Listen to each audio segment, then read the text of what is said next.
Chapter 2. The following day, when she checked her email, Beth had 47 override requests from students trying to get into her creative writing class. While she was trying to decide whether to mass delete the emails or respond to each, there was a knock at the door. "Come in!" A young woman with breasts too artificially full for her slender frame entered the office carrying a form. "Can I help you?" Beth asked, already knowing what she wanted. I just talked to Dr. Walker, and he said that you could, maybe give me an override into your creative writing class. Like hell, Beth thought. "I'm sorry, but that class is full." "Right, but I, need that class to graduate," the young woman said, flipping her long, straight hair over her shoulder, her tiny tank top riding up to expose a flat, tanned stomach. Beth sighed and took the form, looking it over. "Bentley, is it? It says here that you're a business major." "Right, but I want to be in the movie business, and I need your class so I can graduate in December," Bentley said. Beth bit her lip to keep from laughing.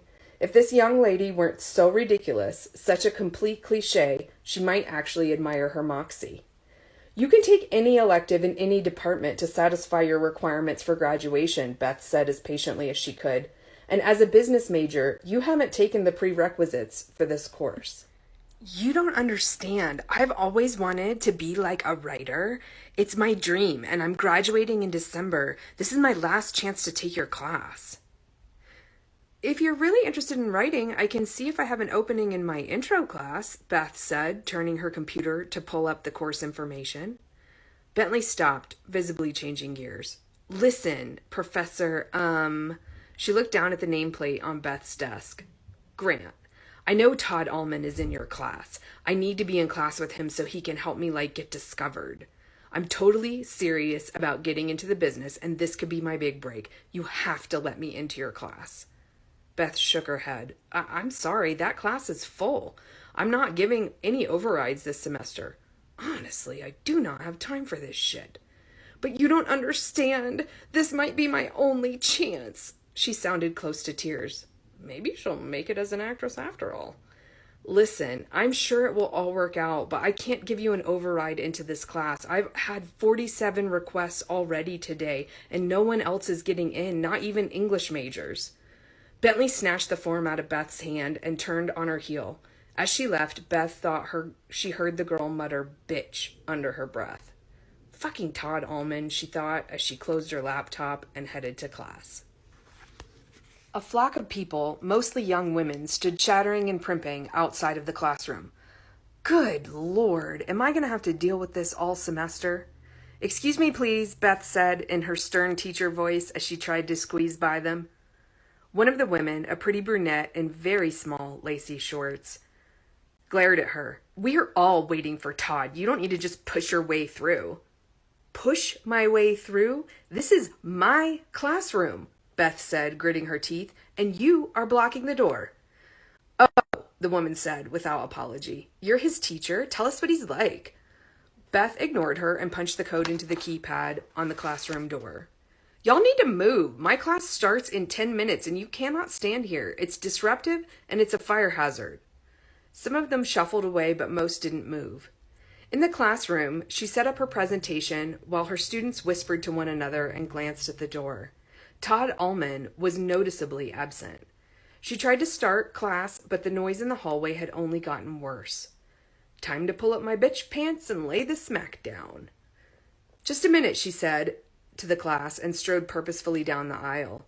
Beth opened the door into the flutter of hair flipping and eyelash batting. In the middle of the commotion was Todd. He was smiling politely and posing for a selfie with two of the young women. "Excuse me," Beth interrupted. "I am trying to hold class here. Y'all need to take this circus somewhere else." Todd looked up at her and she thought she saw him cringe. The crowd reluctantly started to disperse. A few moments later, Todd slipped into the classroom and sat at a desk in the back. After class, as Todd turned to leave with the other students, Beth called out to him. "Mr. Allman, do you have a moment?" Yeah, sure." "Join me on my office, would you?" He followed her down the hallway to a door with a small rectangular window. She unlocked it and ushered him in. He was an imposing figure in her office, and she had to squeeze behind him to get to her desk. Sit, she said, gesturing to the green chair. He slouched like a disobedient child across from her. I understand that your situation is different from my other students, that you have certain, she paused, searching for the right word, constraints. Yes, ma'am, he said. The ma'am caught her off guard and she raised an eyebrow, trying to figure out if he was messing with her or not. He continued, I appreciate your understanding. I didn't mean to be an interruption.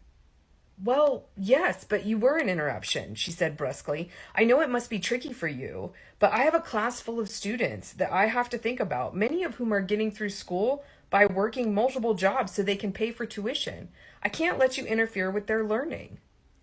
Then, before she could help herself, she added, they actually deserve special treatment more than you do.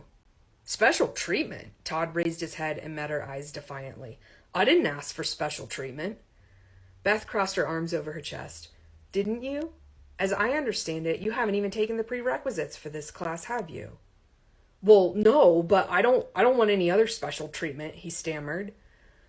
I told Dr. Walker and Dean Hatton that I would make allowances for your schedule and other things beyond your control. But getting to my class on time is well within your control, is it not? I was here on time, Todd protested. You think it's my fault that people wait for me in the hallway? You think I enjoy the extra attention? The force of his response surprised her, but she wasn't backing down. Mr. Allman, you made a choice to join my class. My students did not choose to have a class with you. I can appreciate that the lifestyle you have chosen makes certain things difficult for you. However, getting here late and interrupting my class by causing a scene in the hallway is unacceptable. You have no idea what my life is like, Todd muttered. Excuse me? Her temper was about to get the better of her, then she remembered her conversation with Jean and what it would mean if Todd complained about her. If she didn't work with him, keep him happy. Taking a deep breath, she was going to try to backpedal when he spoke. Sorry, he said, looking down at his hands. It's just hard to get away sometimes. He pushed the brim of his hat up, rubbing his forehead. I have to try really hard not to be a dick. Sorry, I mean jerk.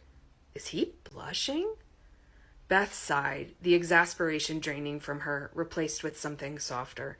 Hey, I get that it's tricky for you. There was empathy in her voice now. Please just do the best you can to keep the ruckus in the hallway to a minimum and to get to class on time. The office darkened as Todd met her eyes, and again she felt there was something familiar about him. Maybe I have seen one of his movies.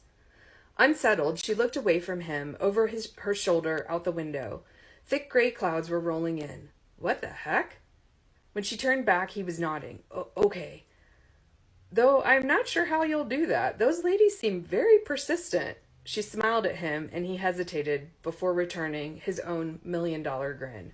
You have no idea. Well, oddly enough, it looks like it's about to pour, so get out of here before you get soaked. I'll see you on Tuesday. He stood up and walked to the door. And Todd? Yeah? Sometimes it works best to come in the back way, around the psych building. Whenever I want to slip out, I go that way. I'll email you the code to the classroom, so if you want to get there earlier to avoid the crowd, you can. Oh, okay, thanks, Professor Grant. Beth looked back out her office window.